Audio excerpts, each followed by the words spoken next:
திண்டுக்கல் மாவட்டம் பழனி அடிவாரம் கிரிவீதி பகுதியில் விநாயகர் சிலைகள் எடுத்துச் செல்லக்கூடாது என உயர்நீதிமன்ற உத்தரவிட்ட நிலையில் அங்கு தடுப்பு கம்பி வேலிகள் அமைக்கப்பட்டு வாகனங்கள் உள்ளே செல்லாதவாறு அடைக்கப்பட்டுள்ளது.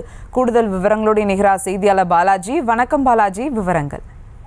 வணக்கம் சுபா. திண்டுக்கல் மாவட்டம் பழனியில் பல ஆண்டுகளாக அடிவாரம் பாத விநாயகர் கோவிலில் இருந்து விநாயகர் சிலைகள் புறப்பட்டு சன்னதி வீதி, தேவர் சிலை, பேருந்து நிலையம், காந்தி மார்க்கெட் வழியாக சிலைகள் கொண்டு சென்று கரைக்கப்படுவது ஆண்டு காலமாக வழக்கமாக இருந்து வருகிறது.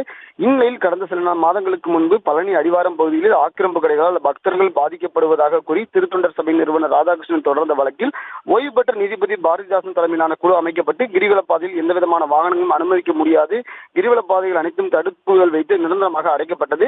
இந்நிலையில் விநாயகர் சதுர்த்தி 7ஆம் தேதி விநாயகர் சிலைகள் பிரதிஷ்டை செய்யப்பட்டு பழனியில் வருகின்ற 13 மற்றும் 14 தேதிகளில் 2 நாட்கள் இந்து முன்னணி, இந்து சக்தி சங்கமும், சிவசேனா, இந்து மகாசபா, இந்து மக்கள் கட்சி உள்ளிட்ட 5 அமைப்புகள் சார்பில் விநாயகர் ஊர்வலங்கள் நடைபெற்று சிலைகள் கரைக்கப்படுவது வழக்கம். இந்த ஆண்டு விநாயகர் சிலைகள் பழனி சுற்று வட்டார பகுதியில் 276 சிலைகள் வைக்கப்பட்டுள்ளது.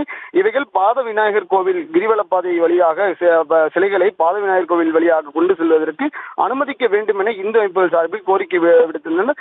இதன் அடிப்படையில் பழனி காவல்துறை கண்காணிப்பாளர் தனஞ்சயன் நீதிமன்ற உத்தரவுகளை காரணம் சுட்டிக்காட்டி கிரிவல பாதையில் 4 சக்கர வாகனங்களை அனுமதிக்க முடியாது என்பதால் கிரிவல பாதையில் சிலைகளை கொண்டு செல்ல அனுமதி மறுக்கப்படுவதாக ஒரு உத்தரவை பிறப்பித்துள்ளார். இதனால் இந்த அமைப்புகள் நீதிமன்றம் செல்ல உள்ளதாக தகவல் வெளியாகியுள்ள நிலையில் நீதிமன்றம் சென்ற பிறகு உத்தரவுகள் பெறப்பட்டு சிலைகள் ஊர்வலம் நடைபெறுமா அல்லது மாற்று ஏற்பாடுகள் செய்யப்படுமா என்பது கேள்விக்குறியாகியுள்ளது. சுபா,